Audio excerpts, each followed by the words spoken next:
ವಿಧಾನಸೌಧದಲ್ಲಿ CM DK Shivakumar ಹಲವು ಇಲಾಖೆಗಳ ಸಭೆ ನಡೆಸ್ತಾ ಇದ್ದಾರೆ. ಪ್ರಮುಖವಾಗಿ ರಾಜ್ಯದಲ್ಲಿನ ರಸಗೊಬ್ಬರದ ಅಭಾವದ ಬಗ್ಗೆ ಅಧಿಕಾರಿಗಳ ಜೊತೆ ಸಿಎಂ ಸಭೆ ನಡೆಸಿದ್ದಾರೆ. ಸಭೆಯಲ್ಲಿ ಭಾಗಿಯಾಗಿದ್ದ ಕೃಷಿ ಇಲಾಖೆಯ ಅಧಿಕಾರಿಗಳು ಸಿಎಂಗೆ ಮಾಹಿತಿ ಕೊಟ್ಟಿದ್ದಾರೆ. ಸ್ಟಾಕ್ ಇರುವ ರಸಗೊಬ್ಬರ ಹಾಗೂ ರಸಗೊಬ್ಬರದ ಕೊರತೆಯ ಪ್ರಮಾಣದ ಅಂಕಿ ಅಂಶಗಳನ್ನು ಸಿಎಂ ಪಡೆದಿದ್ದಾರೆ. ರಾಜ್ಯದಲ್ಲಿ ರಸಗೊಬ್ಬರ ಹಾಗೂ ಬಿತ್ತನೆ ಬೀಜದ ಕೊರತೆ ಉಂಟಾಗದಂತೆ ಕ್ರಮ ಕೈಗೊಳ್ಳಲು ಅಧಿಕಾರಿಗಳಿಗೆ ಸಿಎಂ ಸೂಚನೆ ಕೊಟ್ಟಿದ್ದಾರೆ. ಇನ್ನು ಶಿಕ್ಷಣ ಇಲಾಖೆ, ಆರೋಗ್ಯ ಇಲಾಖೆ, ಗೃಹ ಇಲಾಖೆ ಸೇರಿದಂತೆ ಎಲ್ಲ ಇಲಾಖೆಯ ಅಧಿಕಾರಿಗಳ ಜೊತೆ ಸಿಎಂ ಪ್ರಗತಿ ಪರಿಶೀಲನಾ ಸಭೆ ನಡೆಸ್ತಾ ಇದ್ದಾರೆ. ಸಭೆಯಲ್ಲಿ ಸಚಿವರಾದ ಕೆಎಚ್ ಮುನಿಯಪ್ಪ, ಸತೀಶ್ ಜಾರಕಿಹೊಳಿ, ಪ್ರಿಯಾಂಕ್ ಖರ್ಗೆ, ಕೆಜೆ ಜಾರ್ಜ್, ಯುಟಿ ಖಾದರ್, ಈಶ್ವರ್ ಖಂಡ್ರೆ, ಸರ್ಕಾರದ ಮುಖ್ಯ ಕಾರ್ಯದರ್ಶಿ ಶಾಲಿನಿ ರಜನೀಶ್ ಸೇರಿ ಹಲವರು ಭಾಗಿಯಾಗಿದ್ದಾರೆ. ಇವರ ಜೊತೆಗೆ ಜಿಲ್ಲಾಧಿಕಾರಿಗಳು, ಸಿಇಒಗಳು, ಎಸ್ಪಿಗಳು ಭಾಗಿಯಾಗಿದ್ದಾರೆ. ರಾಜ್ಯದ ರೈತರಿಗೆ ಬೇಕಾದಷ್ಟು ರಸಗೊಬ್ಬರ ಪೂರೈಕೆಯಾಗ್ತಿಲ್ಲ. ಬೇಡಿಕೆಗೆ ಅನುಗುಣವಾಗಿ ಕೇಂದ್ರ ಸರ್ಕಾರ ರಸಗೊಬ್ಬರವನ್ನು ಪೂರೈಕೆ ಮಾಡ್ತಿಲ್ಲ. ರಾಜ್ಯದಲ್ಲಿ ಜೂನ್ ತಿಂಗಳಲ್ಲಿ 5,83,333 ಮೆಟ್ರಿಕ್ ಟನ್ ರಸಗೊಬ್ಬರ ಬೇಡಿಕೆ ಇದೆ. ಆದರೆ ಕೇಂದ್ರ ಸರ್ಕಾರ ಸರಬರಾಜು ಮಾಡಿದ್ದು ಕೇವಲ 1,64,322 ಮೆಟ್ರಿಕ್ ಟನ್.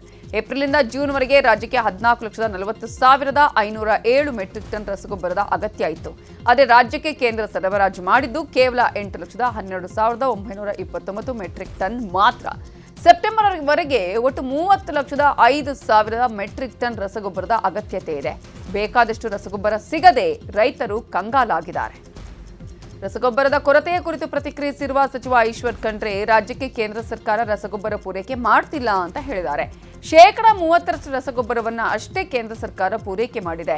ರಾಜ್ಯಗಳಿಗೆ ರಸಗೊಬ್ಬರ ಕೊಡುವ ಜವಾಬ್ದಾರಿ ಕೇಂದ್ರ ಸರ್ಕಾರದ್ದು ಅಂತ ಆರೋಪಿಸಿದರು. ಇವತ್ತು ನಾವೆಲ್ಲ ಇಲ್ಲಿ ಸೇವೆ ಮಾಡಲಿಕ್ಕೆ ಬಂದಿದ್ದೇವೆ. ಆ ಖಾತೆ, ಈ ಖಾತೆ, ಆ ಹುದ್ದೆ, ಈ ಹುದ್ದೆ ಅನ್ನುವಂಥ ಪ್ರಶ್ನೆ ಇಲ್ಲ ಅಂತ ಈಗಾಗಲೇ ನಾನು ಹೇಳಿದ್ದೇನೆ. ಯಾವುದೇ ಎಲ್ಲ ಖಾತೆಗಳು ಮಹತ್ವದಾದಂಥ ಖಾತೆನೇ ಇದ್ದಾವೆ.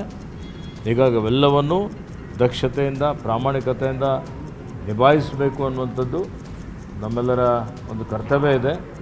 ಹಿಂದೆ ಅರಣ್ಯ ಪರಿಸರ ಮತ್ತು ಜೀವಿಶಾಸ್ತ್ರ ಇಲಾಖೆ ಸಚಿವನಾಗಿ ರಸಗೊಬ್ಬರ ವಿತರಿಸಲಾಗದಷ್ಟು ನಿಷ್ಕ್ರಿಯತೆಯನ್ನು ಕಾಂಗ್ರೆಸ್ ಸರ್ಕಾರ ಪ್ರದರ್ಶಿಸ್ತಾ ಇದೆ ಅಂತ ಬಿಜೆಪಿ ರಾಜ್ಯಾಧ್ಯಕ್ಷ ಬಿವೈ ವಿಜೇಂದ್ರ ಕಿಡಿಕಾರಿದ್ದಾರೆ. ಎಕ್ಸ್ನಲ್ಲಿ ಪೋಸ್ಟ್ ಮಾಡಿರುವ ವಿಜೇಂದ್ರ, ಮುಂಗಾರು ಹಂಗಾಮು ಆರಂಭವಾಗಿ ಕೃಷಿ ಚಟುವಟಿಕೆಗಳಿಗೆ ಸಜ್ಜಾಗ್ತಾ ಇರುವ ರಾಜ್ಯದ ಅನ್ನದಾತನಿಗೆ ಸಕಾಲದಲ್ಲಿ ರಸಗೊಬ್ಬರ ವಿತರಿಸಲಾಗದಷ್ಟು ನಿಷ್ಕ್ರಿಯತೆಯನ್ನ ಈ ರೈತ ವಿರೋಧಿ ಸರ್ಕಾರ ಪ್ರದರ್ಶಿಸ್ತಾ ಇದೆ. ಎಕರೆಗೆ ಕೇವಲ 1 ಚೀಲ ಗೊಬ್ಬರ ನೀಡುತ್ತಾ ಇರುವುದು ಅನ್ನದಾತನಿಗೆ ಈ ಸರ್ಕಾರ ಮಾಡ್ತಾ ಇರುವ ಘೋರ ಅಪಮಾನವಾಗಿದೆ ಅಂತ ಗುಡುಗಿದ್ದಾರೆ. ಗೊಬ್ಬರ ಸಿಗದೆ ರಾಜ್ಯದಲ್ಲಿ ಅನ್ನದಾತರು ಸಂಕಷ್ಟಕ್ಕೀಡಾಗಿದ್ದಾರೆ. ಬೀದರ್ನ ಅಣದೂರಿನಲ್ಲಿ ರಸಗೊಬ್ಬರದ ಕೊರತೆ ಉಂಟಾಗಿದ್ದು ಊಟ ತಿಂಡಿ ಬಿಟ್ಟು ಗೊಬ್ಬರಕ್ಕಾಗಿ ರೈತರು ಕ್ಯೂ ನಿಲ್ಲಬೇಕಾಗಿದೆ. ಕೇವಲ 200 ಬ್ಯಾಗ್ ಡಿಎಪಿ ಮಾತ್ರ ಕೃಷಿ ಇಲಾಖೆ ಪೂರೈಸಿದೆ. ಯೂರಿಯಾ 1 ಬ್ಯಾಗ್ ಕೂಡ ಪೂರೈಕೆಯಾಗಿಲ್ಲ. ಬಿತ್ತನೆಗೆ ಗೊಬ್ಬರ ಇಲ್ಲದೆ ರೈತರು ಸಂಕಷ್ಟಕ್ಕೆ ಸಿಲುಕಿದ್ದಾರೆ.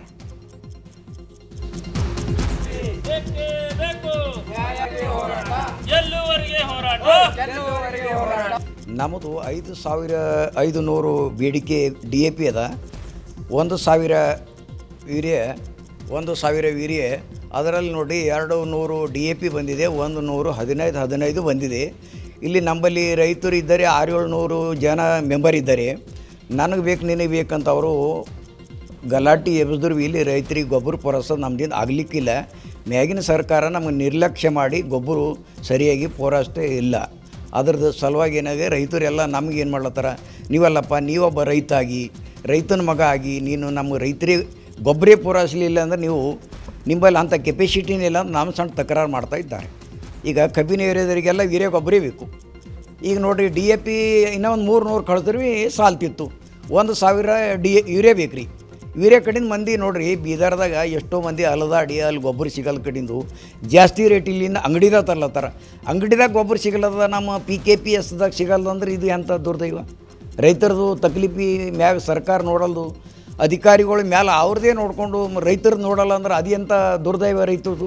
ಇಲ್ಲಿ ಏನಾಗ್ಲತ್ತಂದ್ರೆ, ಇಲ್ಲಿ ಸೊಸೈಟಿಗೆ ಬಂದ್ರೆ ಗೊಬ್ಬರ ಇಲ್ಲ. ಹೊರಗೆ ಹೋಗ್ರಿ, ಎಲ್ಲಿ ಹೊರಗೆ ಪ್ರೈವೇಟ್ ದುಕಾನ್ಗಳದಾಗೆಲ್ಲ 8 ರೂಪಾಯಿ ಕೊಟ್ಟು ಗೊಬ್ಬರ ಸಿಗ್ಲತ್ತದ. ಅವ್ರು ಹೆಚ್ಚಿಗೆ ರೇಟ್ ಕೊಟ್ಟು ನಮ್ಗೆ ಏನದ ಅಂದ್ರೆ ಗೊಬ್ಬರ ಕೊಡ್ಲತ್ತಾರ.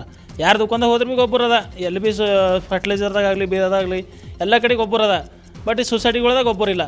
ಈ ಸೊಸೈಟಿಗಳ್ದಾಗ ಯಾಕಂದ್ರೆ ಇವ್ರಿಗೆ ಏನು ಕಮಿಷನ್ ಕೊಡ್ಲಾ ಬರಲ್ಲ ಅವ್ರಿಗೆ, ಯಾರಿಗೆ ಅಧಿಕಾರಿಗಳಿಗೆ.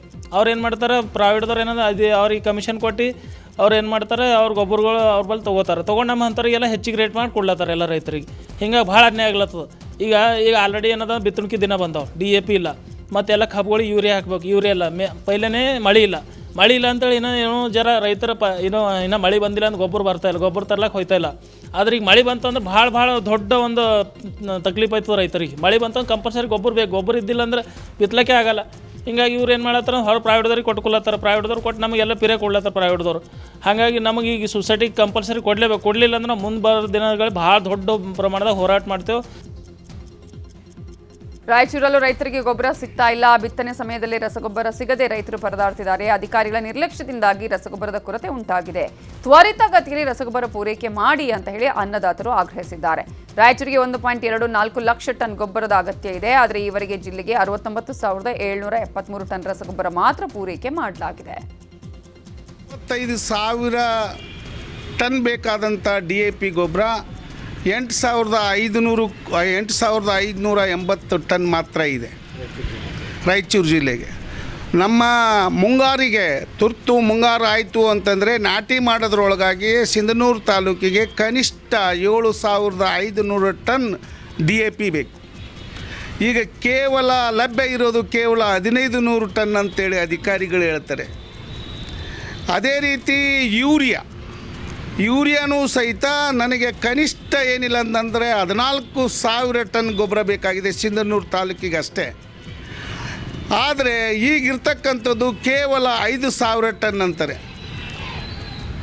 ಇವತ್ತು ಭಾಳಷ್ಟು ಇನ್ನೂ 10,000 ಟನ್ ನನ್ನ ಸಿಂಧನೂರು ತಾಲೂಕಿಗೆ ಕೊರತೆ ಎದುರಿಸ್ತಾ ಇದ್ದೀವಿ ಯೂರಿಯಾ. ಅದೇ ರೀತಿ 3,000 ಟನ್ ಇನ್ನೂ 3,000ಕ್ಕೂ ಹೆಚ್ಚು ಟನ್ DAP. ರಾಯಚೂರು ಜಿಲ್ಲೆಯಲ್ಲಿ ಆಂಧ್ರ ಮೂಲದ ವ್ಯಕ್ತಿಗಳಿಂದ ನಕಲಿ ಹತ್ತಿ ಬೀಜ ಮಾರಾಟ ಜಾಲ ಪತ್ತೆಯಾಗಿದೆ. ದೇವದುರ್ಗ ತಾಲೂಕಿನ ಗಬ್ಬೂರು ರಸ್ತೆಯ ಹನುಮಾಪುರ ಬಳಿ ನಕಲಿ ಹತ್ತಿ ಬೀಜ ಸಂಗ್ರಹಿಸಿದ್ದ ಶೆಡ್ ಮೇಲೆ ಕೃಷಿ ಅಧಿಕಾರಿಗಳು ದಾಳಿ ಮಾಡಿದ್ದಾರೆ. ಈ ವೇಳೆ ನಕಲಿ ಬೀಜ ಮಾರಾಟ ಮಾಡ್ತಾ ಇದ್ದ ಆಂಧ್ರ ಮೂಲದ ಶ್ರೀನಿವಾಸ್ ಎಂಬಾತ ಪರಾರಿಯಾಗಿದ್ದಾನೆ. ದಾಳಿ ವೇಳೆ ಲಕ್ಷಾಂತರ ರೂಪಾಯಿ ಮೌಲ್ಯದ ನಕಲಿ ಬೀಜವನ್ನು ಕೃಷಿ ಅಧಿಕಾರಿಗಳು ವಶಕ್ಕೆ ಪಡೆದಿದ್ದಾರೆ. ಈ ಸಂಬಂಧ ರಾಯಚೂರು ಗ್ರಾಮಾಂತರ ಪೊಲೀಸ್ ಠಾಣೆಯಲ್ಲಿ FIR ದಾಖಲಾಗಿದೆ.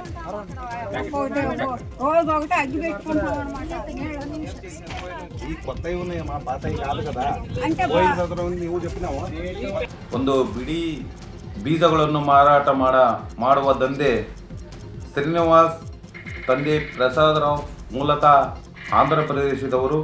ಇವರು ಸುಮಾರು 15 ವರ್ಷಗಳಿಂದ ಅಲ್ಲೇ ವಾಸವಿದ್ದು ರೈತರಿಗೆ ಬಿಡಿ ಬೀಜಗಳನ್ನು ತಂದು ಅದು ಪ್ಯಾಕೆಟ್ ಮುಖಾಂತರ ಯಾವ ಕಂಪನಿ ಬೇಕಂದರೆ ಆ ಕಂಪನಿ ಪ್ಯಾಕೆಟ್ಗಳಲ್ಲಿ ತುಂಬಿ ಮಾರಾಟ ಮಾಡುವ ದಂಧೆ ಸುಮಾರು 15 ವರ್ಷಗಳಿಂದ ನಡೀತಾ ಬರ್ತಾ ಇದೆ. 450ಕ್ಕೂ ಹೆಚ್ಚು kg ಸಿಕ್ಕಿದೆ. ಸುಮಾರು ಅದು ಅಂದಾಜು ಮೊತ್ತ 4,50,000 ರೂಪಾಯಿ. ಒಂದು ಬಿಡಿ ಬೀಜಗಳನ್ನು ಮಾರಾಟ ಮಾಡುವ ದಂಧೆ. ರಾಜ್ಯದಲ್ಲಿ ಮುಂಗಾರು ಚುರುಕುಗೊಂಡಿದೆ. ಚಿಕ್ಕಬಳ್ಳಾಪುರದಲ್ಲಿ ರಾತ್ರಿ ಸುರಿದ ಧಾರಾಕಾರ ಮಳೆಗೆ ಮನೆಗಳು ಜಲಾವೃತವಾಗಿವೆ. ಗೌರಿಬಿದನೂರು ತಾಲೂಕಿನ ಸಿಂಗಾನಹಳ್ಳಿ ಗ್ರಾಮದಲ್ಲಿ ಮನೆಗಳಿಗೆ ಚರಂಡಿ ನೀರು ನುಗ್ಗಿ ಅವಾಂತರ ಉಂಟಾಗಿದೆ.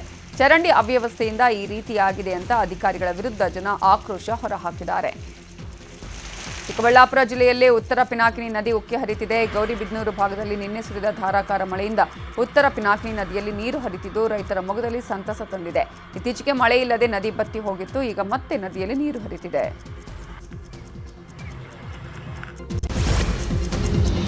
ನಿನ್ನೆ ರಾತ್ರಿ ಬೆಂಗಳೂರು ನಗರದಲ್ಲಿ ಧಾರಾಕಾರ ಮಳೆಯಾಗಿದೆ. ಪರಿಣಾಮ KR ಪುರಂ ಬಳಿಯ ಮಹಾದೇವಪುರ ರೈಲ್ವೆ ಅಂಡರ್ಪಾಸ್ ಜಲಾವೃತ ಆಗಿದೆ. ಅಂಡರ್ಪಾಸ್ನ ನೀರಲ್ಲಿ ಆಯತಪ್ಪಿ ಬಿದ್ದು ಹಿರಿಯ ನಾಗರಿಕರೊಬ್ಬರಿಗೆ ಸಣ್ಣ ಪುಟ್ಟ ಗಾಯ ಆಗಿದೆ.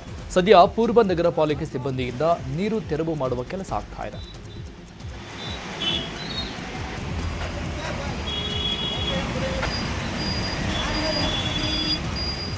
ಇನ್ನು ಭಾರೀ ಮಳೆಗೆ ಬೆಂಗಳೂರಲ್ಲಿ ತಡೆಗೋಡೆ ಕುಸಿದು ಹೋಗಿದೆ. ಇನ್ಫೆಂಟ್ರಿ ರಸ್ತೆಯಲ್ಲಿರುವ DRDO ಕಚೇರಿಯ ತಡೆಗೋಡೆ ರಸ್ತೆ ಭಾಗಕ್ಕೆ ಉರುಳಿದೆ. ಮಳೆ ನೀರಿಗೆ ಗೋಡೆ ತೇವಗೊಂಡು ಕುಸಿದು ಬಿದ್ದಿದೆ. ಅದೃಷ್ಟವಶಾತ್ ಸಾರ್ವಜನಿಕರಿಗೆ ಯಾವುದೇ ತೊಂದರೆ ಆಗಿಲ್ಲ.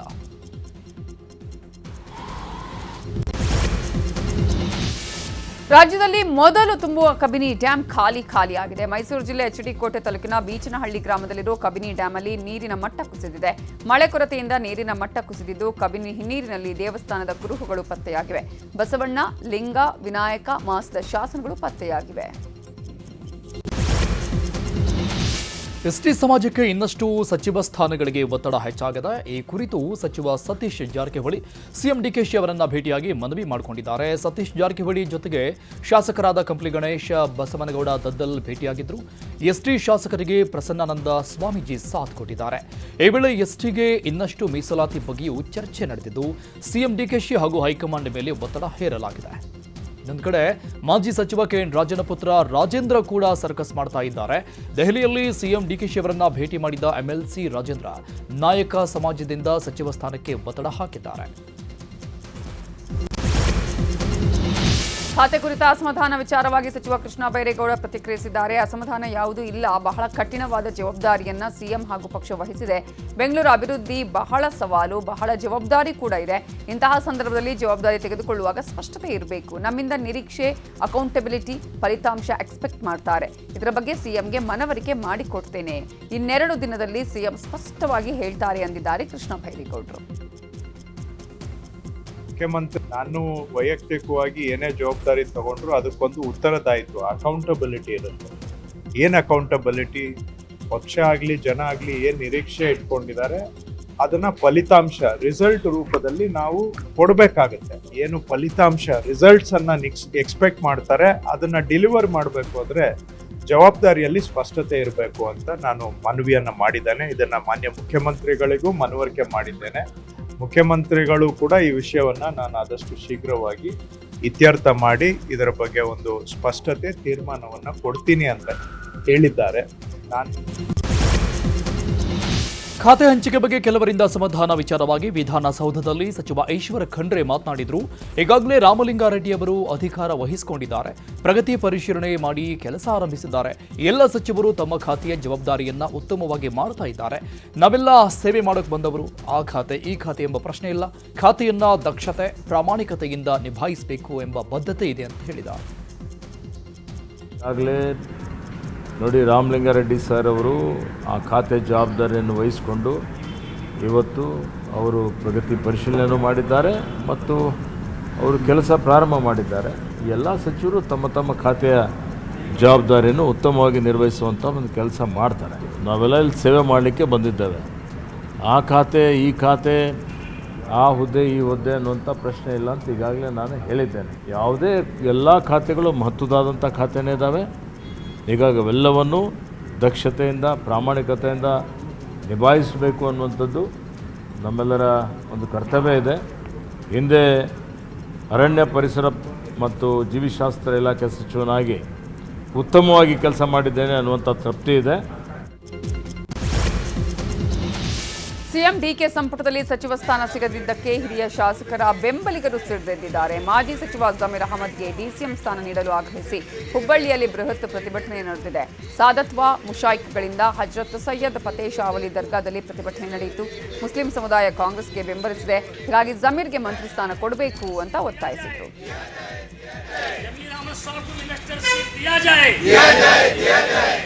जमीर अहमद साहब को डीसीएम दिया जाए। जमीर अहमद ಮಾಜಿ ಸಚಿವ ಜಮೀರ್ ಪರ ಚನ್ನಪಟ್ಟಣದಲ್ಲಿ ಆಟೋ ಚಾಲಕರು ಹಾಗೂ ಕ್ಲೀನರ್ಗಳು ಪ್ರತಿಭಟನೆ ಮಾಡಿದ್ದಾರೆ. ಕುಡಿಯುವ ನೀರು ಕಟ್ಟೆ ಬಳಿ ಪ್ರತಿಭಟನೆ ಮಾಡಿ ಜಮೀರ್ಗೆ ಸಚಿವ ಸ್ಥಾನಕ್ಕಾಗಿ ಆಗ್ರಹಿಸಿದ್ರು. ನಮ್ಮ ನಾಯಕನಿಗೆ ಸಚಿವ ಸ್ಥಾನ ಕೊಡಬೇಕು, ಈ ಮೂಲಕ ಅವರ ಹಿರಿತನಕ್ಕೆ ಗೌರವ ಕೊಡಬೇಕು ಅಂತ ಒತ್ತಾಯಿಸಿದ್ರು.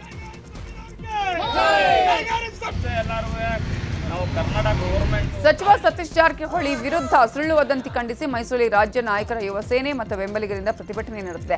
ಮಾಜಿ ಸಿಎಂ ಸಿದ್ದರಾಮಯ್ಯನವರ ಬೆನ್ನಿಗೆ ನಿಂತಿಲ್ಲ, ಸಿದ್ದರಾಮಯ್ಯ ವಿರುದ್ಧ ಸಹಿ ಸಂಗ್ರಹ ಮಾಡಿದ್ದಾರೆ ಅನ್ನುವ ವದಂತಿ ಹಬ್ಬಿಸಿದ ಕಿಡಿಗೇಡಿಗಳನ್ನು ಬಂಧಿಸುವಂತೆ ಪ್ರತಿಭಟನಾಕಾರರು ಆಗ್ರಹಿಸಿದ್ದಾರೆ. ಸಿದ್ದರಾಮಯ್ಯ ಮತ್ತು ಸತೀಶ್ ಜಾರಕಿಹೊಳಿ ಅವರ ನಡುವೆ ತಂದಿರುವ ಷಡ್ಯಂತ್ರ ನಡೆದಿದೆ ಅಂತ ಆಕ್ರೋಶ ವ್ಯಕ್ತಪಡಿಸಿದ್ದಾರೆ.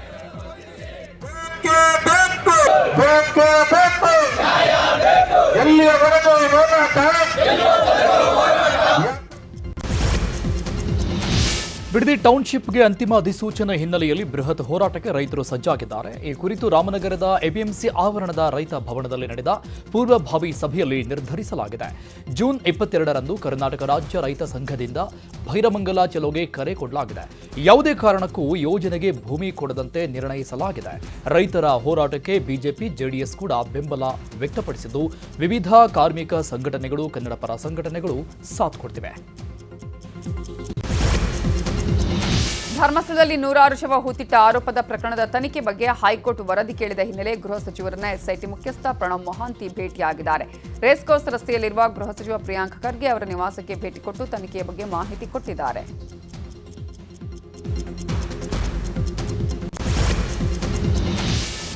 ಬೆಳಗಾವಿಯ ಹುಕ್ಕೇರಿ ತಾಲೂಕಿನ ಘೋಡಗೇರಿ ಗ್ರಾಮದಲ್ಲಿ ನಿವೃತ್ತ ಸೈನಿಕ ಸಂದೀಪ್ ಸಾವಿನ ಸುತ್ತ ಹಲವು ಅನುಮಾನ ಹುಟ್ಟಿಕೊಂಡಿದೆ. 2 ಕೋಟಿ ರೂಪಾಯಿಯ ವಿಮೆ ಹಣಕ್ಕಾಗಿ ಪ್ರಿಯಕರನೊಂದಿಗೆ ಸೇರಿ ಪತ್ನಿಯಿಂದಲೇ ಪತಿ ಕೊಲೆ ಆಗಿರುವ ಶಂಕೆ ವ್ಯಕ್ತವಾಗಿದೆ. ಗ್ಲೂಕೋಸ್ ಬಾಟಲ್ನಲ್ಲಿ ವಿಷ ಹಾಕಿ ಕೊಲೆ ಮಾಡಿರುವ ಶಂಕೆ ಇದೆ. ಘೋಡಗೇರಿಯ ನಿವೃತ್ತ ಸೈನಿಕ ಸಂದೀಪ್ ಕೊಲೆಯಾಗಿದ್ದು, ಪತ್ನಿ ಸುಮಾ ಮಂಜರಿಗೆ ವಿರುದ್ಧ ಕುಟುಂಬಸ್ಥರು ಗಂಭೀರ ಆರೋಪ ಮಾಡಿದ್ದಾರೆ. ಅಪಘಾತದಲ್ಲಿ ಗಾಯಗೊಂಡು ಪತಿ ಸಂದೀಪ್ ಆಸ್ಪತ್ರೆಯಲ್ಲಿ ಚಿಕಿತ್ಸೆ ಪಡಿತಾ ಇದ್ರು. ಗಂಡ ಸತ್ರೆ ವಿಮೆ ಹಣ ಬರುತ್ತೆ ಅಂತ ಸ್ಕೆಚ್ ಹಾಕಿದ್ದ ಪತ್ನಿ ಸುಮಾ ಗ್ಲುಕೋಸ್ನಲ್ಲಿ ವಿಷ ಹಾಕಿ ಸಾಯಿಸಿದ್ದಾಳೆ ಅಂತ ಮೃತ ಸಂದೀಪ್ ಪೋಷಕರು ಆರೋಪಿಸಿದ್ದಾರೆ. ಈ ಹಿನ್ನೆಲೆಯಲ್ಲಿ 3 ತಿಂಗಳ ಬಳಿಕ ಹೂತಿದ್ದ ಶವ ಹೊರ ತೆಗೆದು ಪರೀಕ್ಷೆ ನಡೆಸಲಾಗಿದ್ದು ಎಫ್ಎಸ್ಎಲ್ ರಿಪೋರ್ಟ್ಗೆ ರವಾನಿಸಲಾಗಿದೆ. ಇನ್ನು 2 ಕೋಟಿ ವಿಮೆ ಹಣಕ್ಕಾಗಿ ಪತ್ನಿಯಿಂದಲೇ ಪತಿ ಕೊಲೆಗೆ ಸಂಬಂಧಪಟ್ಟಂಗೆ ಮಾಜಿ ಸೈನಿಕನ ಪತ್ನಿಯ ಪ್ರಿಯಕರ ಪುಂಡಲೀಕ ಸ್ಫೋಟಕ ಹೇಳಿಕೆ ಕೊಟ್ಟಿದ್ದಾನೆ. ಸುಮಾಪತಿ ಟೀ ಅಂಗಡಿ ಓಪನ್ ಮಾಡಿದ್ರು, ಆಳು ಸಿಗದಿದ್ದಕ್ಕೆ ನನ್ನ ಟೀ ಅಂಗಡಿಗೆ ಕರೆದೊಯ್ದ್ರು. ಈ ವೇಳೆ ಸಂದೀಪ್ ಪತ್ನಿ ಸುಮಾಳ ಪರಿಚಯ ಆಯಿತು. ಪತಿಗೆ ಮದ್ಯ ಹಾಗೂ ನಿದ್ದೆ ಮಾತ್ರೆ ಕುಡಿಸ್ತಾ ಇದ್ಲು. ಈ ಬಗ್ಗೆ ಕೇಳಿದ್ದಕ್ಕೆ ಸತ್ರೆ ಸಾಯಿಲಿ ಬಿಡಿ ಅಂತಿದ್ಲು. ನಾನು ಔಷಧ ಕೊಟ್ಟ ಮಾರನೇ ದಿನ ಸಂದೀಪ್ ಸಾವನ್ನಪ್ಪಿದ ಅಂತ ಪ್ರಿಯಕರ ಪುಂಡಲೀಕ ಹೇಳಿದ್ದಾನೆ. 2 ದಿನಗಳ ಹಿಂದೆ ಬನ್ನೇರುಘಟ್ಟದಲ್ಲಿ ಪತ್ತೆಯಾಗಿದ್ದ ಅಪರಿಚಿತ ಶವದ ಗುರುತು ಪತ್ತೆಯಾಗಿದೆ. ಕೋಲಾರ ಜಿಲ್ಲೆಯ ಮುಳಬಾಗಿಲು ನಿವಾಸಿ ವಿಜಯ್ ಕುಮಾರ್ ಮೃತ ವ್ಯಕ್ತಿಯಾಗಿದ್ದು, ಹಲವು ವರ್ಷಗಳ ಹಿಂದೆ ಕೆಲಸ ಅರಸಿ ಬೆಂಗಳೂರಿಗೆ ಬಂದಿದ್ದ ವಿಜಯ್ ಕುಮಾರ್ ಕೆಆರ್ಪುರಂನಲ್ಲಿ ಜಿಮ್ ಟ್ರೈನರ್ ಆಗಿ ಕೆಲಸ ಮಾಡಿಕೊಂಡಿದ್ದ. 7 ವರ್ಷಗಳ ಹಿಂದೆ ಪ್ರೀತಿಸಿ ಮದುವೆಯಾಗಿದ್ದ ಈತ ಪತ್ನಿ ಜೊತೆಗಿನ ವೈಮನಸ್ಸಿನಿಂದ ದೂರವಾಗಿದ್ದ. ಇದಾದ ಬಳಿಕ ಗಂಡ, ಅತ್ತೆ ಮತ್ತು ಮಾವನ ಮೇಲೆ ಹೆಂಡತಿ ಡೌರಿ ಕೇಸ್ ದಾಖಲಿಸಿದ್ರು. ದೂರು ದಾಖಲಾದ ಬಳಿಕ ನಾಪತ್ತೆಯಾಗಿದ್ದ ವಿಜಯ್ ಕುಮಾರ್ ಕೊಲೆಯಾದ ಸ್ಥಿತಿಯಲ್ಲಿ ಪತ್ತೆಯಾಗಿದ್ದಾನೆ. ಪೋಷಕರ ದೂರಿನ ಮೇರೆಗೆ ಪೊಲೀಸರು ತನಿಖೆ ಕೈಗೊಂಡಿದ್ದಾರೆ. ಶಿವಮೊಗ್ಗದಲ್ಲಿ ಇಸ್ಪೀಟ್ ವ್ಯವಹಾರಕ್ಕೆ ವ್ಯಕ್ತಿಯ ಕೊಲೆಯಾಗಿದೆ. ಗಾಂಧಿ ಬಜಾರ್ ಕರಿದೇವರ ಕೇರಿಯಲ್ಲಿ ಇಸ್ಪೀಟ್ ದಂಧೆ ನಡೆಸ್ತಾ ಇದ್ದ ನರಸಿಂಹ ಅನ್ನುವಾತನನ್ನ ಕೊಲೆ ಮಾಡಲಾಗಿತ್ತು. ಪ್ರಕರಣ ಸಂಬಂಧ ಕೋಟೆ ಪೊಲೀಸರು 2 ಆರೋಪಿಗಳನ್ನು ಬಂಧಿಸಿದ್ದಾರೆ. ರೌಡಿ ಶೀಟರ್ ಅಂಬು ಅನಿಲ ಹಾಗೂ ಆತನ ಸಹಚರರ ಬಂಧನ ಆಗಿದೆ. ಇಸ್ಪೀಟ್ ವ್ಯವಹಾರದ ಹಳೆ ದ್ವೇಷಕ್ಕೆ ನರಸಿಂಹನನ್ನ ಮಾರಕಾಸ್ತ್ರಗಳಿಂದ ಕೊಲೆ ಮಾಡಲಾಗಿತ್ತು. ಬೆಂಗಳೂರಲ್ಲಿ ಶಾಲಾ ಬಸ್ ಹರಿದು ಮಹಿಳೆ ಸಾವನ್ನಪ್ಪಿದ್ದಾರೆ. ವೈಟ್ಫೀಲ್ಡ್ ಬಳಿಯ ಸಿದ್ದಾಪುರದಲ್ಲಿ ಈ ಘಟನೆ ನಡೆದಿದೆ. ಸ್ಕೂಟರಲ್ಲಿ ಮಗಳನ್ನ ಕಾಲೇಜಿಗೆ ಕರೆದೊಯ್ಯುವಾಗ ಸ್ಕೂಟರ್ ಸ್ಕಿಡ್ ಆಗಿ ತಾಯಿ ಮಗಳು ಕೆಳಗೆ ಬಿದ್ದಿದ್ರು. ಈ ವೇಳೆ ವೇಗವಾಗಿ ಬಂದ ಶಾಲಾ ಬಸ್ ಅವರ ಮೇಲೆ ಹರಿದಿದೆ. ತೀವ್ರವಾಗಿ ಗಾಯಗೊಂಡಿದ್ದ ತಾಯಿ ಕಾಂತಾ ಸಾವನ್ನಪ್ಪಿದ್ದು, ಮಗಳು ನೇಹ ಗಾಯಗೊಂಡಿದ್ದಾರೆ. ಅವರನ್ನು ಖಾಸಗಿ ಆಸ್ಪತ್ರೆಗೆ ದಾಖಲಿಸಲಾಗಿದೆ. ಮಾಜಿ ಡಾನ್ ಮುತ್ತಪ್ಪ ರೈ ಪುತ್ರ ರಿಕಿ ರೈ ಒಡೆತನದ ಲ್ಯಾಂಬೋರ್ಗಿನಿ ಕಾರು ಮತ್ತೆ ಸದ್ದು ಮಾಡಿದೆ. ಬೆಂಗಳೂರಿನ ಏರ್ಪೋರ್ಟ್ ರಸ್ತೆಯಲ್ಲಿ ಅತಿ ವೇಗ ಹಾಗೂ ಕರ್ಕಶ ಶಬ್ದದೊಂದಿಗೆ ಪುಂಡಾಟಿಕೆ ನಡೆಸಿದೆ. ಈ ಘಟನೆಯ ವಿಡಿಯೋ ಈಗ ಸಿಕ್ಕಾಪಟ್ಟೆ ವೈರಲ್ ಆಗಿದೆ. ಈ ಹಿಂದೆ ಕಬ್ಬನ್ ಪಾರ್ಕ್ ಬಳಿ ರೇಸಿಂಗ್ ನಡೆಸಿದ ಇದೇ ಕಾರಿನ ವಿರುದ್ಧ ಪೊಲೀಸರು ಈಗ ಮತ್ತೊಮ್ಮೆ ತನಿಖೆ ಆರಂಭಿಸಿದ್ದಾರೆ.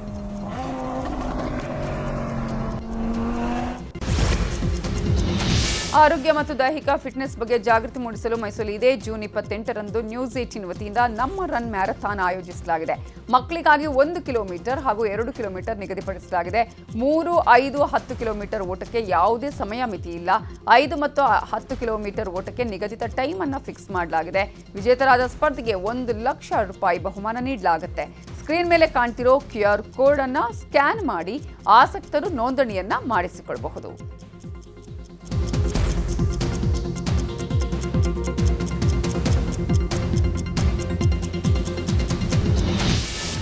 ಚಿಕ್ಕಬಳ್ಳಾಪುರ ಜಿಲ್ಲೆಯ ಶಿಡ್ಲಘಟ್ಟ ತಾಲೂಕಿನಲ್ಲಿ ವಿವಾಹಿತ ಮಹಿಳೆಯ ಮೇಲೆ ಲೈಂಗಿಕ ದೌರ್ಜನ್ಯದ ಆರೋಪ ಕೇಳಿಬಂದಿದೆ. ಲಕ್ಷ್ಮಿ ಅನ್ನುವ ಮಹಿಳೆಗೆ ಪರಿಚಯಿಸಿದ ರಮೇಶ್ ಅನ್ನುವಾತ ಲೈಂಗಿಕ ದೌರ್ಜನ್ಯ ಎಸಗಿದ್ದಾನಂತೆ. ಜ್ಯೂಸಲ್ಲಿ ಮತ್ತು ಬರುವ ಔಷಧಿಯನ್ನು ಮಿಕ್ಸ್ ಮಾಡಿ ಲೈಂಗಿಕ ದೌರ್ಜನ್ಯ ಎಸಗಿದ್ದಾನೆ.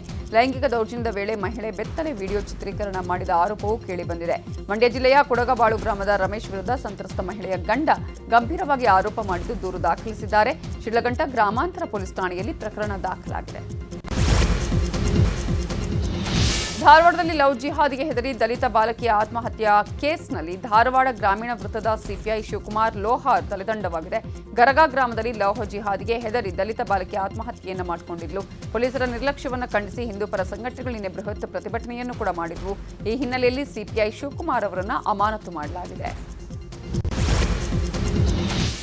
ಶಾಲೆಗೆ ಹೋಗಲು ಸರಿಯಾಗಿ ಬಸ್ ಬಾರದ ಹಿನ್ನೆಲೆಯಲ್ಲಿ ವಿದ್ಯಾರ್ಥಿಗಳು ರಸ್ತೆ ತಡೆದು ಪ್ರತಿಭಟಿಸಿದ್ದಾರೆ. ಕಲಬುರಗಿ ಜಿಲ್ಲೆಯ ಶಹಾಬಾದ್ ತಾಲೂಕಿನ ಮುತ್ತಗ ಗ್ರಾಮದಲ್ಲಿ ಘಟನೆ ನಡೆದಿದೆ. ಗ್ರಾಮಕ್ಕೆ ಬಸ್ ಬಿಡುವಂತೆ ಆಗ್ರಹಿಸಿದ್ದಾರೆ. ಬಸ್ಗಳನ್ನು ತಡೆದು ಪ್ರೊಟೆಸ್ಟ್ ಮಾಡಿದ್ದಾರೆ ವಿದ್ಯಾರ್ಥಿಗಳು. ಬೆಂಗಳೂರಲ್ಲಿ ಭೀಕರ ಅಗ್ನಿ ಅವಘಡ ಸಂಭವಿಸಿದೆ. ಮೈಸೂರು ರಸ್ತೆಯ ಸಾಮಿಲ್ಗೆ ಬೆಂಕಿ ಬಿದ್ದು ಲಕ್ಷಾಂತರ ರೂಪಾಯಿ ಮೌಲ್ಯದ ಮರದ ತುಂಡುಗಳು ಸುಟ್ಟು ಹೋಗಿವೆ. ಸ್ಥಳಕ್ಕೆ ಆಗಮಿಸಿರುವ 3 ಅಗ್ನಿಶಾಮಕ ವಾಹನಗಳು ಬೆಂಕಿ ನಂದಿಸುವ ಕಾರ್ಯಾಚರಣೆಯನ್ನ ಮಾಡಿವೆ.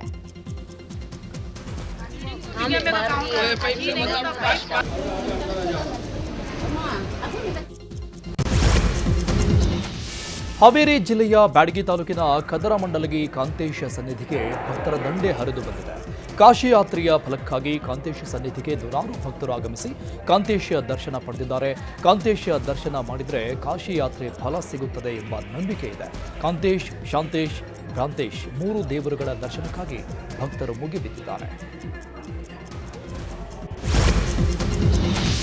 ಅಸ್ಸಾಂನ ಜೋರಾಹತ್ ವಾಯುಪಡೆ ನಿಲ್ದಾಣದಲ್ಲಿ ಭಾರತೀಯ ವಾಯುಪಡೆಗೆ ಸೇರಿದ ಸರಕು ಸಾಗಣೆ AN-32 ವಿಮಾನವೊಂದು ಅಪಘಾತಕ್ಕೀಡಾಗಿದೆ. ಲ್ಯಾಂಡಿಂಗ್ ಆದ ತಕ್ಷಣ ಬೆಂಕಿ ಹೊತ್ತುಕೊಂಡು ವಿಮಾನ ಹೊತ್ತಿ ಉರಿದಿದೆ. ಘಟನೆಯಲ್ಲಿ ಪೈಲಟ್ ಮೃತಪಟ್ಟಿರುವ ಶಂಕೆ ಇದೆ. ಅಗ್ನಿಶಾಮಕ ಸಿಬ್ಬಂದಿಯಿಂದ ಬೆಂಕಿ ನಂದಿಸುವ ಕಾರ್ಯ ನಡೆದಿದೆ.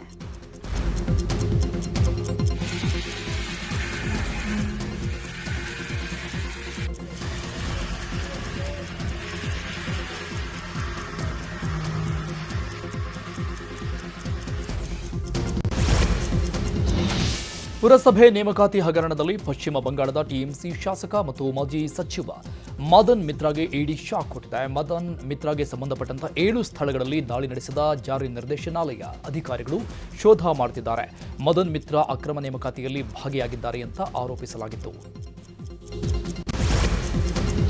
ಮಧ್ಯಪ್ರಾಚ್ಯದಲ್ಲಿ ಸಂಘರ್ಷ ಕೊನೆಗೊಳಿಸಲು ಒಂದ್ ಕಡೆ ಶಾಂತಿ ಮಾತುಕತೆಗಳು ನಡೀತಾ ಇದ್ರೆ, ಮತ್ತೊಂದು ಕಡೆ ದಾಳಿ ಪ್ರತಿದಾಳಿಯೂ ಮುಂದುವರೆದಿದೆ. ಇರಾನ್ ದೇಶ ಇಸ್ರೇಲ್ ದೇಶದ ಮೇಲೆ 100 ಅತ್ಯಾಧುನಿಕ ಬ್ಯಾಲಿಸ್ಟಿಕ್ ಕ್ಷಿಪಣಿಗಳನ್ನು ಉಡಾಯಿಸಿದೆ. ಇಸ್ರೇಲ್ನ ಪ್ರಮುಖ ನಗರಗಳನ್ನು ಗುರಿಯಾಗಿಸಿಕೊಂಡು ದಾಳಿ ಮಾಡಲಾಗಿದೆ. ಅಮೆರಿಕ ಮತ್ತು ಇರಾನ್ ನಡುವೆ ಶಾಂತಿ ಒಪ್ಪಂದಕ್ಕೆ ವೇದಿಕೆ ಸಿದ್ಧ ಆಗ್ತಾ ಇರುವ ಬೆನ್ನಲ್ಲೇ ಇರಾನ್ ವಿದೇಶಾಂಗ ಸಚಿವ ಅಬ್ಬಾಸ್ ಅರಾಗ್ಚಿ ಅವರ ಹೇಳಿಕೆ ಜಾಗತಿಕ ಮಟ್ಟದಲ್ಲಿ ಭಾರೀ ಸಂಚಲನ ಮೂಡಿಸಿದೆ. ಅಮೆರಿಕ ಮತ್ತು ಇರಾನ್ ನಡುವೆ ಐತಿಹಾಸಿಕ ಇಸ್ಲಾಮಾಬಾದ್ ಒಪ್ಪಂದ ಅಂತಿಮ ಹಂತಕ್ಕೆ ತಲುಪಿದ್ದು, ಈ ಸಂಘರ್ಷದಲ್ಲಿ ಇರಾನ್ ಗೆದ್ದಿದೆ ಅಂತ ಇರಾನ್ ವಿದೇಶಾಂಗ ಸಚಿವ ಅರಾಗ್ಚಿ ಹೇಳಿದ್ದಾರೆ.